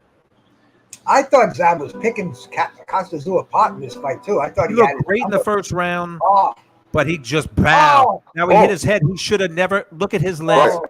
But watch him get up here. Now his legs are fine. He's not wobbling anymore. So it's like you can't really question a stoppage because of the way his legs did the dance. Wow. But if he would have composed himself and sat, he had that pride. He wanted to get back up and show he wasn't hurt. Because look, he's fine. But I never saw a guy do a dance like that. Right. Just looking at him, you'd stop the fight. He looked like he was having an epileptic seizure. It did. Yeah, it really did. It really. So when you brought up Jerry Quarry and how we saw him get knocked down and he got up and stayed back down. Now he should have gotten up sooner, but he tried to compose himself, and Zab Judah did the exact opposite. Right. But then he got nailed. I mean, what a right and his head hit the canvas. Hit his head hard. But look at as he's telling the rep. The funny thing, he's telling the rep, "I'm okay, I'm okay, I'm okay." As his legs are going every which way. His legs are gone. Yeah. He's on Queer Street. Oh. I could not have not stopped that fight if I was a referee. That's why I said I could never be a referee. Look at his legs. Yeah. But if he would have stayed down for a few seconds, he might have. That was my point. Like if he's just would have composed himself. Oh man, G5, his natural instincts took over, George. Yeah. I'm getting the fuck out. I mean, he got nailed too. Oh, and the head hitting off the canvas. I was rooting for Zab in this fight too. G5, I'm so sorry, brother. I didn't see you back there, man. Yeah, I was just sitting back here just chilling. Damn. G5. I have to keep my eyes open, man. Hey, look at this, bro. We got the fucking original crew over here. There you go. So yeah. G5. So Bruce, that's why I brought this fight up. What up, man? What's going on? George, my man, what's going What's up, on, G5? George? How you doing, Gabe? Hey, Margaret Goodman. Man, I'm good, bro. Oh, he wants to punch the ref. Now, what's that referee's name? He was Salute to the chat. Salute everybody. Right. Hope everybody. Salute to you, my brother G5. The Toker 2's out here in your name, my man. I'm smoking some AK. Man, I'm about to get back home so I can get back to it.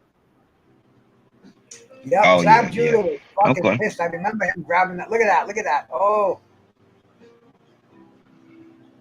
And look who's in the crowd. Fellow Brooklynite. Mm-hmm. Yeah, so you know, if he would have composed himself, you know, maybe there would have been a different outcome, but he didn't. So that's what made me think of that fight, Bruce. It wasn't really a bad stoppage. It was more Zab should have stayed down for a few seconds and composed himself, and he didn't. Hey, Gabe, G5, who we're talking about bad stoppages. Is there a fight? Because, you know, the fight last weekend, Gary Russell, Russell against Barthélemy, which I thought was a bad stoppage. What you have any fights that jump out to you as bad stoppages? Let me think. Bad stoppages. I gotta think about it because I want to think of a real good one too. I got one here that the referee stopped too soon. Too soon? Yeah, no, not soon enough. I'm sorry, not soon enough. Yeah, there's some of them too. Wow. Those are the ones that are really worse, to be honest. Because that's what I was gonna pull. I was gonna pull Morrison and Mercer. We'll pull that one after this. That's the obvious. Poor Tommy. That's the grand finale right there. This one right here was pretty cool, bro. This was. Let's see if it doesn't skip. If it doesn't skip, we'll keep it on. If it starts skipping, we won't. This is Pernell Whitaker and Diablitos Hurtado. And Whitaker got knocked down. Whitaker got knocked down a couple of times in this fight, but he came back, and it was a pretty even fight. But now they're in the 9th round. I didn't think we were that far into it, but yeah, I guess we are. So this is part 5, part 6. But I just wanted to catch this stoppage. How should the referee have gone in there a little bit quicker than he did? Because this was Whitaker's fight before he fought De La Hoya, and there was a lot riding on this. Yeah, he was overlooked. Hurtados was from Cuba, undefeated, and like I said, he knocked Whitaker down twice in this fight already, which is very unusual. And we're gonna catch the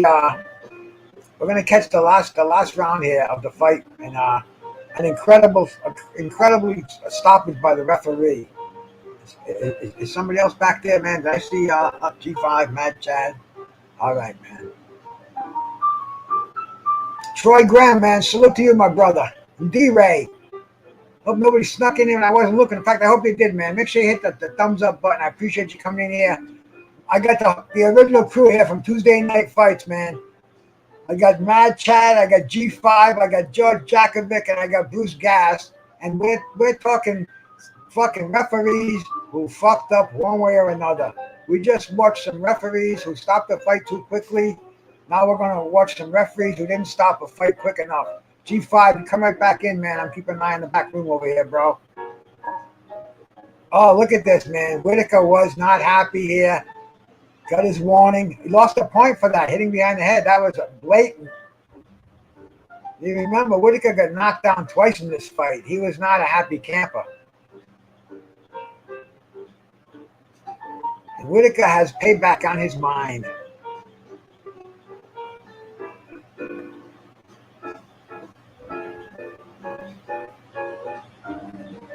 Bruce, and again, I think me and you, we watched the fight together with that ref Steve Gray. It didn't turn out horrific, but the corner threw in the towel, George, and it didn't happen too long ago. And this ref Steve Gray took the towel and threw it right out of the ring as the guy was getting pummeled. Yeah, it was very bizarre. Yeah, I feel like I've seen that before too. I can't remember it. 90s. I'll tell you where I believe it happened, in the Joe Louis and Max Schmeling fight. I'm pretty sure that towel came in and the referee kicked it out, and that was that's how it's known. That was a Nazi, though. I'm saying, though, there was a whole different thing. I mean, yeah, but bro, the whole thing behind that fight was that referee was told not to stop the fight under any circumstances. Right? Wow. Knocked fucking out cold. He said no TKOs. You stop this fight when the fight's over, and that's why you saw Max Schmeling get the fucking beating of his life. Where you never let that happen again. I didn't know that, Bruce. I didn't know that. Mm-hmm. That was I might have known it and forgot it. That was told to me by my favorite historian, and that's Scrapbook Boxing. And Nick M's Classic Boxing channel is here tonight too, man. Nick M. Let me make sure he's got a wrench here. He's one of the best out there, man. If you guys have not been to Nick M's, go over there, man. I'm gonna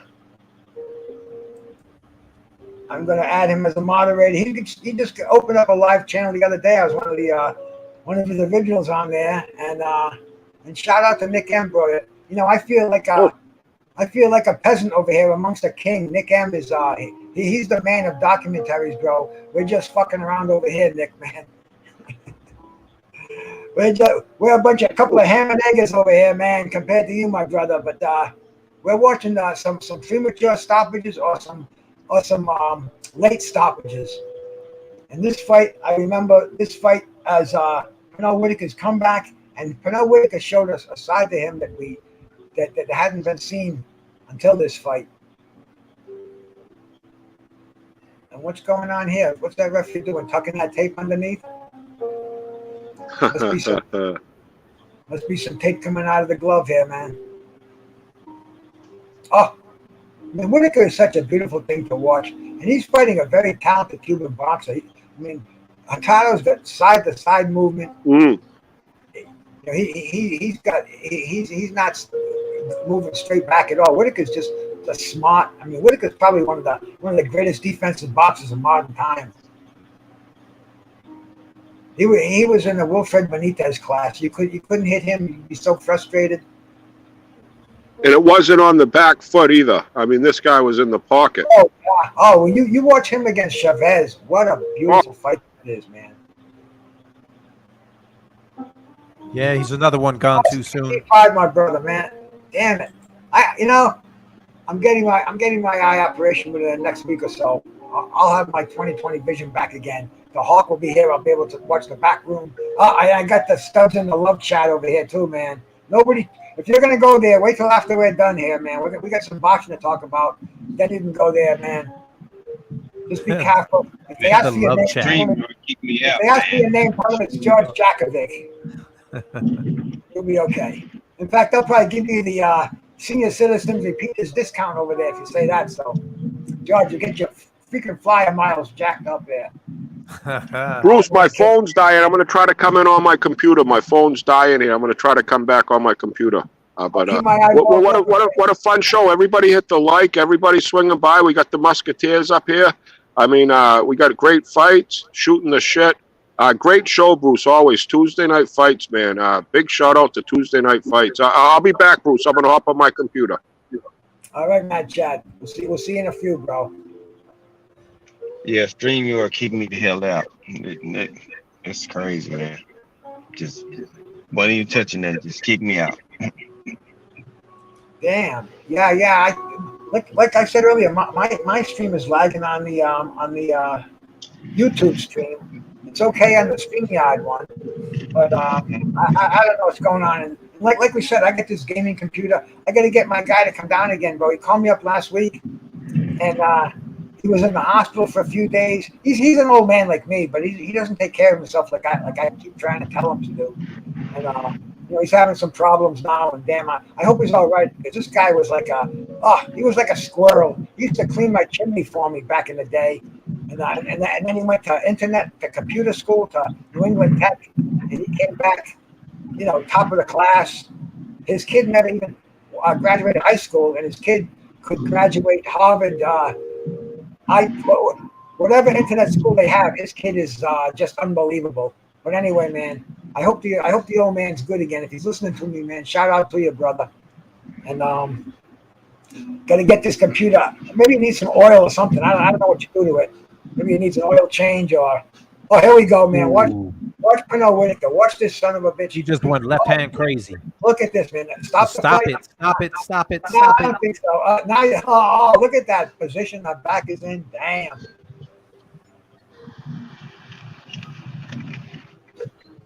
That was just a little taste of a referee who doesn't get there fast enough. And Pernell Whitaker wasn't known for his power, but I mean, the guy was just getting nailed with every left hand that Whitaker threw. And Whitaker wasn't happy about getting dropped a couple of times either, and he wanted to make a statement. Well, he had that big fight with Oscar on the line, so if he lost this one, that fight was gone. Yeah. Look at Hurtado, man. He's had that glove bounced off his head. Make sure Chad didn't come in yet. I missed him. But yeah, man, that was another case of indecisiveness on a referee. And Hurtado, we didn't hear too much about him after this. He was making a little bit of noise in that welterweight division, and he could have stayed in there. He could have fought some. We could have been in some action fights. This was a hot time for boxing here, man. Boudreaux, salute my brother. But yeah, and then like we said, there was that famous fight. That famous fight that we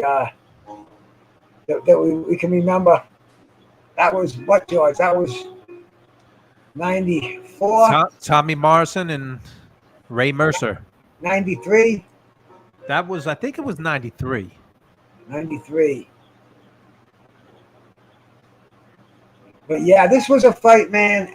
I mean, you guys remember Tommy the Duke Morrison. Maybe you remember his son, Mackenzie Morrison. He just knocked out the son of Hasim Rockman Jr., who was scheduled to fight this weekend at Madison Square Garden with Jake Paul. No, not Madison Square Garden. Was it? Yeah, it was the Garden. I'm sorry. Yeah, it was the Garden. The hallowed hall of boxing, the Mecca. When I was a kid, this was where Ali and Frazier fought. This was the Schmeling and Lewis. This was the like I said, this was Winchester Cathedral. The hall of boxing, and now it comes down to what were we just talking about? We were just talking about Jake Paul. I went all over the place. Yeah, Jake and Hasim, but we were talking about Madison Square Garden and all the fights that were there. And Tommy Morrison, that's where I started with. Tommy the Duke Morrison, when he came around, he was a killer, man. He had a left hook that was decapitating people on Tuesday night fights and on ESPN Friday nights, because he had the right complexion, the right connection, everything going for him. But he also had a fucking left hook that was like Joe Frazier caliber, that kind of a punch. And bro, he just annihilated Pinkland Thomas. It was sad to see.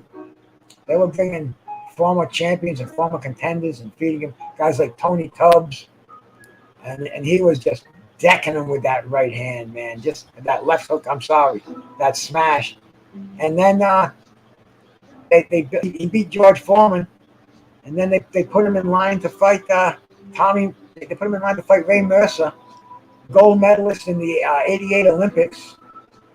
Ray Mercer was unbelievable himself, but he could be outboxed. He proved it when he fought Francisco Damiani. Ended the fight with one punch. And, people thought he was going to become a victim of Tommy Morrison's left hook, which he caught quite a few times in this fight. So Tommy fought Mercer in '91. got knocked out. Oh, you know who else he fought? Bruce. Tommy Marson's next fight after Ray Mercer was against Bobby Quarry. Bobby Quarry, yeah. Knocked out Bobby. I read that. But I don't remember seeing the fight, but yeah, I remember reading it, seeing it in boxing record stuff. So he fought Mercer in 91, and then he fought Foreman in 93. And then shortly after that, his career just, we all know the tragic Tommy Morrison story. And it's funny because you read the things about it now, and Morrison's wife and doctors are saying who studied Morrison's blood that he didn't have HIV. If you Google Morrison HIV latest, some Harvard professors, some people who make sense, say it was something else, and I don't know. But anyway, I just read a book. I forget who wrote it, who said the exact opposite. And actually, there's a bunch of links that this author had where you could see it was a matter of public record in some of these court cases where it was part of the evidence that he was HIV positive. So I don't know. He was a sweetheart back in the day, man. The girls loved him. Tommy could get any girl he wanted, man. He lived a hard life. Oh yeah. But when after the Rocky movie and all that shit, and he was he was the stud. You mentioned his name, and even women who didn't know boxing, they know. He's hot. He's hot. He's hot. All right. Teach my brother. Salute. But yeah, that was some. That was a great fight. That was on the TVKO. It was a service that they had on. I think it was a pay-per-view, one night a month, and this fight was on that TVKO, which we got with the black box. Yes. Yeah, TVKO was HBO's pay-per-view arm before they just said let's call it HBO pay-per-view. TVKO was a part of HBO. Yeah, TVKO was a part of HBO way back in the day. Well, that was something that was a model that could serve today. Once a week, you knew the night. They had the fights ahead of time. They told you about them, and it was 1995, I believe. It was really, really easy to buy. If you didn't have a black box and you like boxing, no big deal. A $20 bill, baby. We can pass on the pizza this weekend. Can I see the fight? Okay, one of those. That's how I have to do it, George. Yeah, I hear you. But yeah, let's bring this bad boy up here. We can talk a little bit about it. We got the whole fight here. I can start from the first round. Yeah. Why don't we, man? Because this is a good fight, bro. Boy, in this fight, what I remember, Tommy Morrison really looked good early, but there's something about being calm and relaxed in the ring. And Tommy Morrison, Ray Mercer was calm. Tommy Morrison, as you'll see, he's landed some bombs, but he seemed to be putting everything into his shots, and he had some success early. He landed some beautiful punches. I thought he was going to stop Mercer. I was watching that fight and saying, "Oh, look at Morrison. He's going to kill him. He's going to stop Mercer." The first three rounds kind of belong to watch the left hooks and the uppercuts. Just beautiful combinations, but Mercer's got a granite chin. I was just gonna say he's got one of those. When we do a show about chins, he's got. It was hard to hurt that guy. And I've spoken to him recently. Nice guy, and he loves talking about this fight. He was at that Barkley event I was telling you about in the Bronx, and He was up there arm in arm with Tim Witherspoon and Larry Holmes and Jerry Cooney, and it was like, man, why didn't I didn't know about that? But when my boy Punch Drunk Boxing out there, Punch Skunk Boxing, he's the one who goes and films those, and he told me next time there's one in the area, he's got my number. We text once in a while, and a good brother out there, always putting out really good content. I guess we call it now. Oh, look at Morrison. Damn. Beautiful 4-punch combo. Wow. But yeah, man, something like that, to see people like this who are still with us, shit, man, I'll jump on that train. I'll be in New York City in 3 hours, less than that. 4, well, a little longer than that, but whatever it is, man, me and Toker too, we'll take the trip. Man, Morrison had a good first round. Oh, bro, that's why I told you. I thought Morrison was going to win this fight. I just remember him. He would gas out, man. And when he gassed out against Mercer, that was it. Like, even early in his career, who beat him? Who was it who beat him? Ross Purity, was that who got him? Who, Morrison? Yeah. Morrison hadn't. Michael Benton, maybe. Well, Michael Benton knocked him out 1 round. But didn't he lose another fight early in his career? I'm pretty sure he was unbeaten. When he fought this fight with Mercer, Morrison had never lost a fight. All right.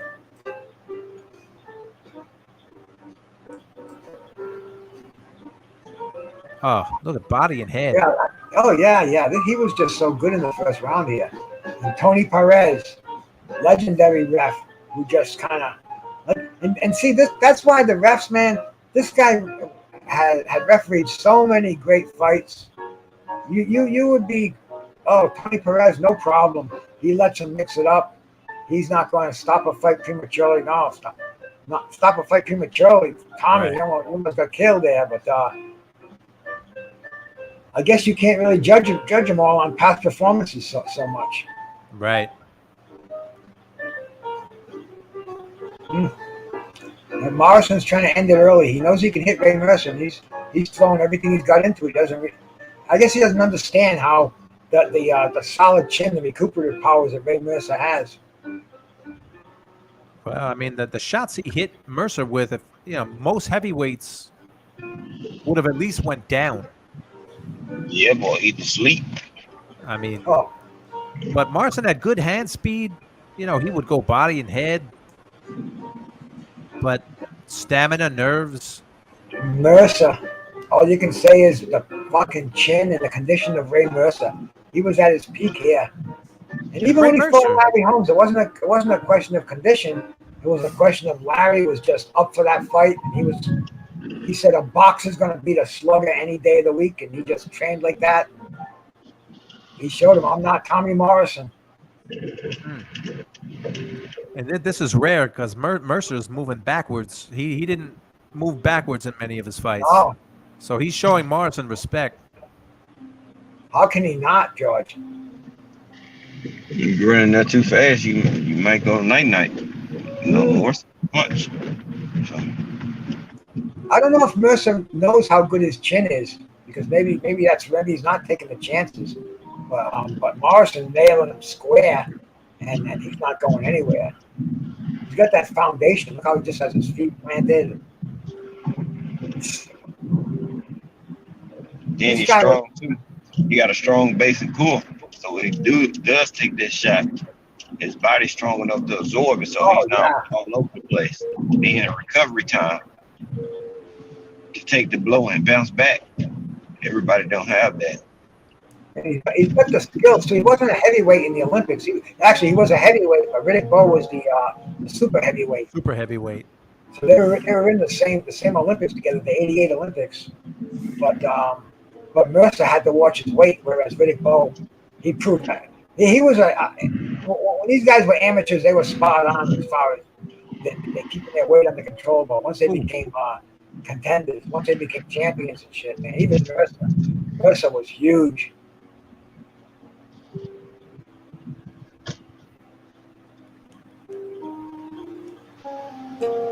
Was this fight in Atlantic City, George, or Trump Plaza? Yep. Yo, boy, Trump Plaza. Just kidding. No politics, no religion. Sorry, man. My bad. TVKO, there it is, man. HBO's TVKO. 8C used to be the spot for boxing. Yep. It's weird that we're in a different way to transmit fights, a different way to receive them, and I don't know if that's good or if that's bad. Bob Arum is blaming us pirates for causing the Spence and Crawford fight for not happening, and And bro, you can't fight technology. You have to figure a way out. You have to figure out a way to sell these fights to us. Exactly. Virtual reality, bro. That's how they're gonna have to do. Oh, look at like Morrison was just so good in these first few rounds. I was surprised that Mercer hung in there, but man, not surprised now, but at the time I couldn't believe it. I couldn't believe that he didn't fold. Oh. That's what I'm saying. Look at this, man. I mean, he's mixing it up too and going to the Full body. speed power punches. Unbelievable. He was nailing Mercer flush with some of those shots. And Mercer didn't wobble, barely moved backwards. That's got to be deflating. And I think that's what happened with Tommy. Tommy, he wasn't going anywhere.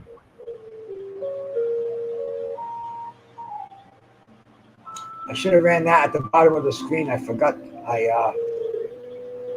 We're almost done now, and I forgot to.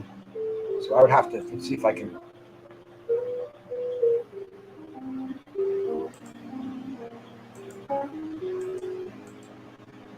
I can't make that a ticket.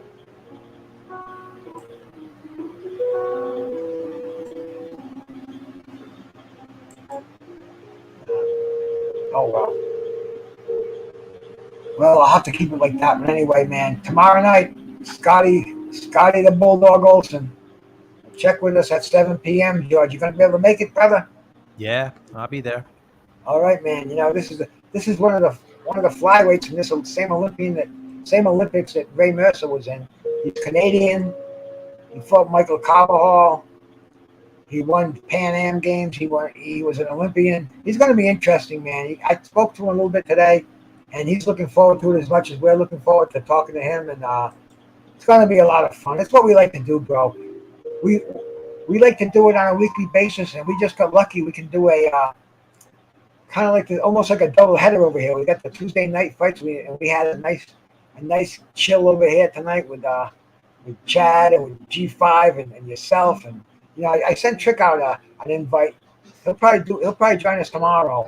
And he wanted to come tonight if he could, but Trick's a busy man. I don't know how he does it and maintains a third shift job at the same time, bro.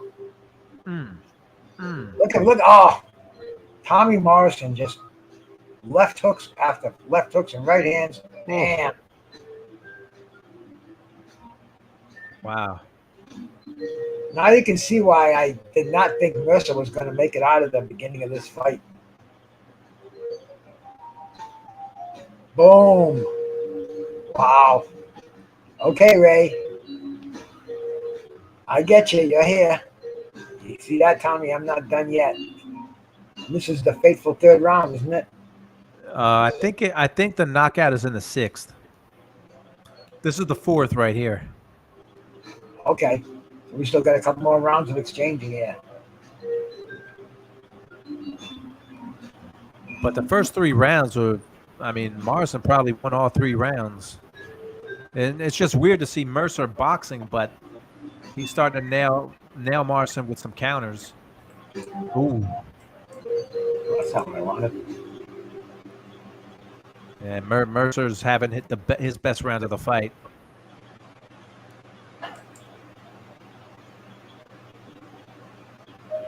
Now this one's better. We can see the footwork more.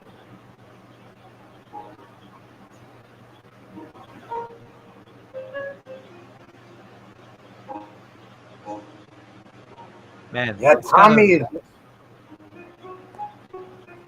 Tommy looks like he just looks like he's so dominating in this fight. I just couldn't believe that. Oh man, those love bunnies are here again, man.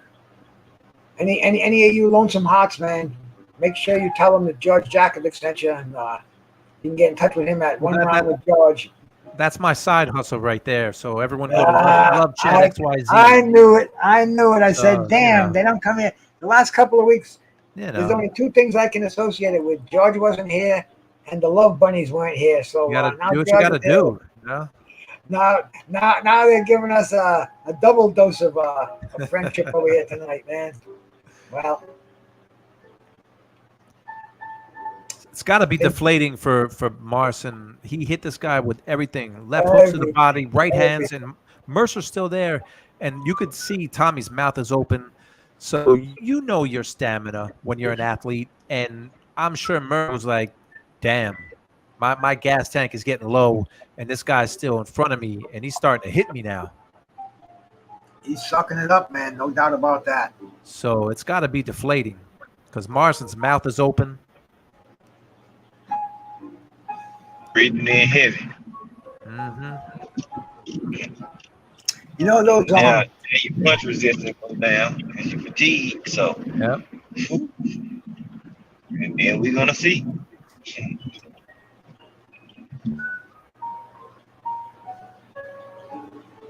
Well, Ray Mercer, he must just hear that the Rocky da da da da da da da da da da. Because he comes out of that. He comes out for the 5th round, the 6th round. It was quick too. The turnaround was super quick in this fight. You know, I mean, if either you could take a punch or you can't, and Ray Mercer could take a better punch than Tommy Morrison.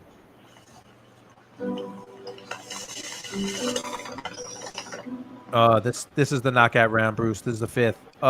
Like right now, it's over. Stop it. Oh my God, stop it. Oh my God. And the referee, look at Mark. Yeah, referee grabbed him just a second too late. But I mean, just like that.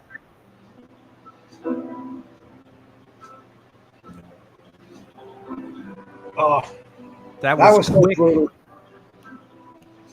Will they show it again? Or Yeah, do you have to play it again? They're gonna show it again. All right, cool. Oh man, I mean, just like that. Drink that water. Here we go. He just got nailed on his temple with a right hand, and he's out. He's out. No, he's not. He's still protecting it. Still got his hands up, but here we go. Right. This is where he's out right here. Like stop. He's sagging. Like stop it. Oh my! And then this last one. What was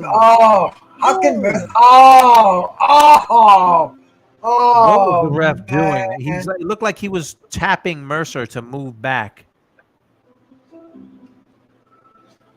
I mean, those last like 2 or 3 shots. Right now, he's done. One of your greatest. What does the ref do? What is the ref doing? You got to give Morrison credit. I just didn't think we'd see him like that again. And Mercer putting his army hat on.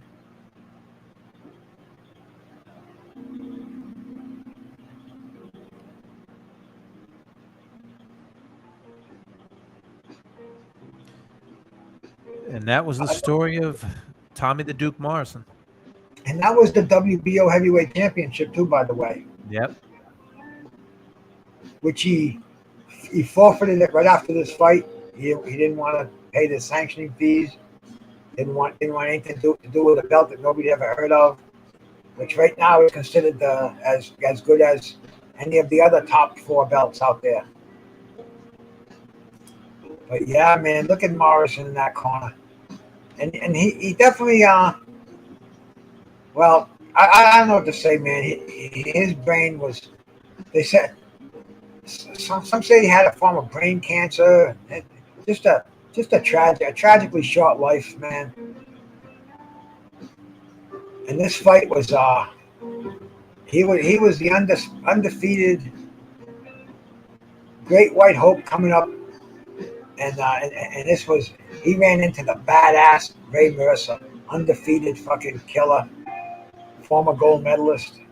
Yeah, that's one that was stopped a few punches too late, but you know, thank God Martin wasn't killed in that fight.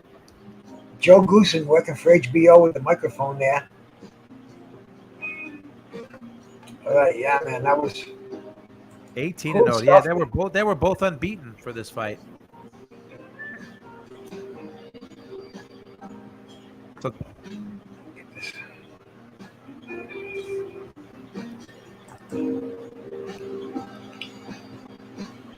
Garcia versus Bernard Benton.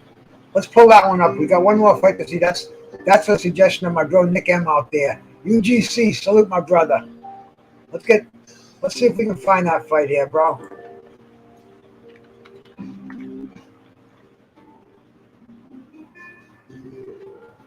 Garcia versus Bernard Benton.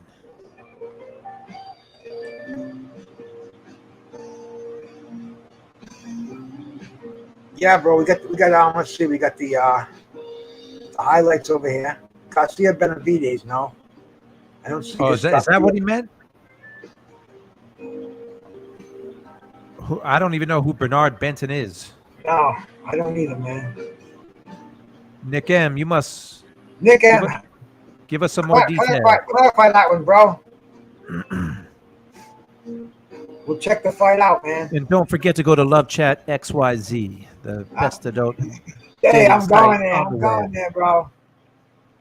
First of the month, just got the Social Security check in, man. The EPB card is loaded up. There you go. You never know. Cruiserweight title. Okay, Bernard Benton. Yeah, the cruiserweight. I remember Bernard Benton, the cruiserweight. Who's Garcia? We'll find out.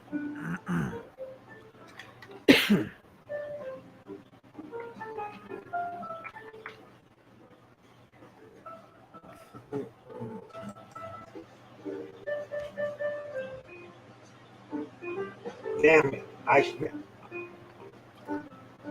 I don't think this fight's on YouTube. But yeah, I'm gonna give it one. Can you find it, George? I've been looking for it and I can't find it anywhere. Well, I'll definitely be watching out for that one though, man. But yeah, we see it all over the place. We see incompetent referees, and it's a sad fact. But we mentioned it today. He must be talking Alex. Let's see, Alex Garcia and Bernard Benton.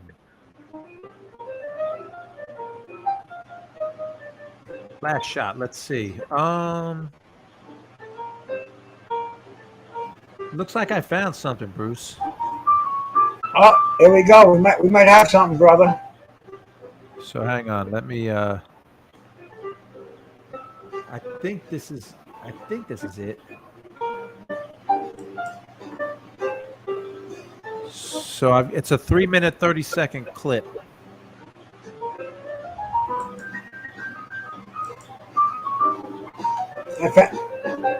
If any of you guys out there want to come on quick and talk about some bad refereeing, I know it's a lot easier to do it when you come in here, man.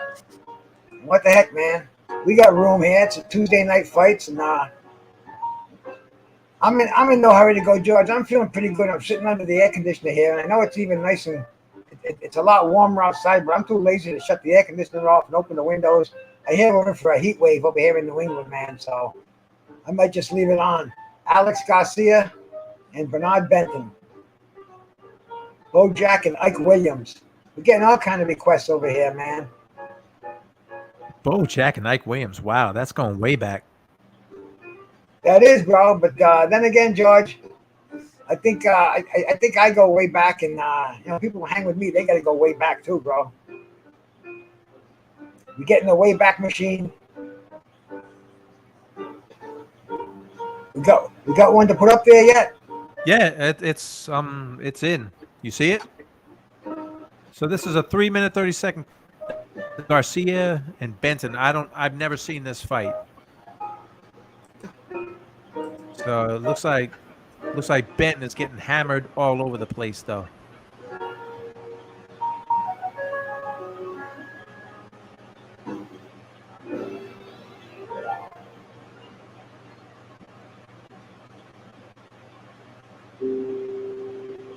Jesus.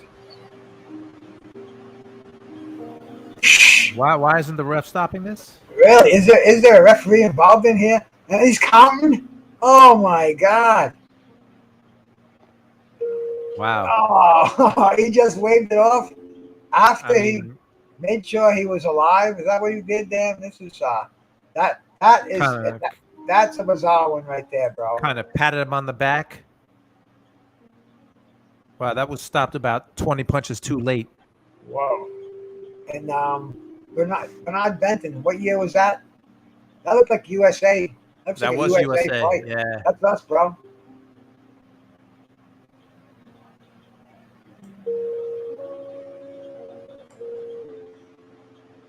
Wow, that was a weird one.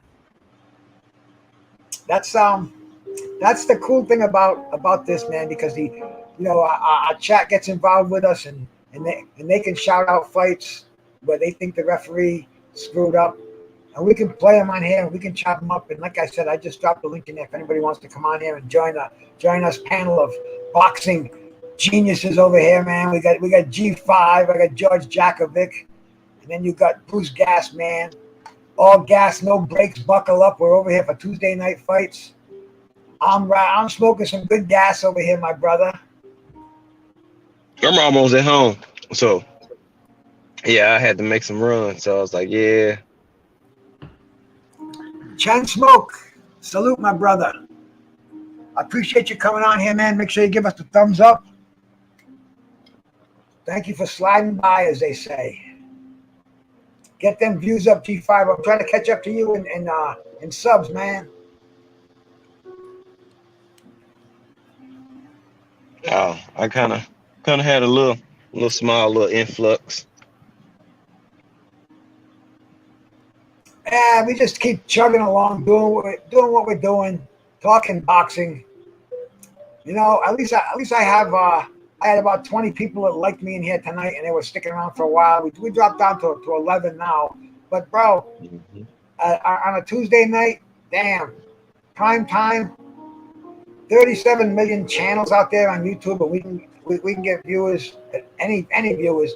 They got to love boxing, and they can tolerate us. So, And we're easy to tolerate. Yeah. As long as I got my antidepressant, my anti-anxiety, my pain relief, and my brothers in here, I'm good. Yeah, we keep it mellow and keep it flowing. And hopefully tomorrow we'll have Scotty Olson. Chill dudes, man. We don't do too much. We just go with the flow and love boxing. Man, I like learning when I talk to these retired fighters, because I only saw maybe two fights of Scotty Olson's, and I didn't really know much about him until I did a little Wikipedia reading, and I talked to him a little bit today, and I found out about his daughters. His daughter's involved in music at a semi-professional level, and he had a near fatal heart attack, and he was 5 days in a coma, and he wants to share all that with us. I told him, I said, Scotty, we love boxing, and you're one of the gems that make up this beautiful jewel that we call boxing. And you're one of those gems, man. If we could have a night with you, and he asked me, well, what kind of questions you gonna ask me? I said, Scotty, I'm not gonna write anything down, bro. I'm just gonna come on here and I said I got my brother George Jakovic. He was a producer at HBO, and I got G5, and I got Chad, and we love boxing, and we'll ask you anything you want us to ask you, and he got a kick out of that one. He's like, oh, I can't wait to do it, man. And he was going to do it tonight, but like I said, he was going to the studio with his daughter, and I'm thinking, man, hey, man, bring some of her tunes on. We'll play some of her tunes in the show too, man. We got a couple of hundred people that watch this every week, so damn, it's just a good feeling. And bringing out a boxer, a professional boxer, Olympic boxer, a decorated amateur from Canada of all places, man. We just looked at George Chuvalo. We'll talk about George Chuvalo. We'll talk about Sean O'Sullivan. A lot of Canadian boxers, Kirk Johnson. So it should be a good time, bro. And Scotty's got a story. They've all got great stories. Scotty's got his own story. Like you said, he almost died. I read that he's writing a book about his life and career. So, I hope that's still the case. I can't wait to talk to him. Every fighter's story is different. Like, don't ever. Some people, everyone has their own story. Everybody in life, but especially in boxing. So, Scotty Olson will be a great guy to talk to. I'm looking forward to it once again. I think more people don't know who he is than know who he is, but maybe we'll change a little bit of that tomorrow. Major Exactly. Key, man. Shout out to you, bro. Salute, salute. Just, George, you actually kind of get you a little bit tired when you do a show. G5, I don't know how the hell you can get on there for 6-7 hours, bro. 5 hours every day. I come on here for 2 hours. I feel like I almost work, Well, part of the reason because I'm moving around pretty much the whole damn time, so my body don't really get a chance to like get comfortable. So I'd be getting yeah, comfortable even if I wasn't moving around. I'd be sitting on this couch and watching the tube instead of that YouTube hooked up to it. But anyway, bro, it's been a decent little time with you guys once again, man. I'm going to stay within our time limit here. We hit the 2-hour mark. Tomorrow night, we'll come on here. We'll talk to our brother, Scotty Pitbull Olson. And, we'll have another little boxing chop session. Okay, my brothers? I'm there. Yes, Let's do sir. it. Everybody, man, in the morning, it's usually about 6:30, 7:30 my time. G5 doing his thing, man. Check it out. Good way to wake up. George Jakovic, one round with George. You never know when he's gonna put one of them jewels up there, but you swear the guy stole those from HBO before they ran him. Before they kicked him out of his job, I think he loaded up that briefcase, downloaded that phone of his. But he's got some beauty, so check him out. And everybody out there, man, in the chat, thank all you guys for coming in here, seeing us. I'm not gonna say I'm sorry because shit happens. Scotty will be here tomorrow night. I'm pretty sure, man. Nothing in life is sure, but death and taxes. Even taxes, if you use your head, you can get around that. But nobody's gonna escape the other way, bro. Thank you all so much for coming in here, man. Bruce Gas, Boxing, Jazz, and more. Showing just from the bottom of my heart. Thank you once again for coming in, man. I'll see you all tomorrow night, man. God bless. Peace. Awesome.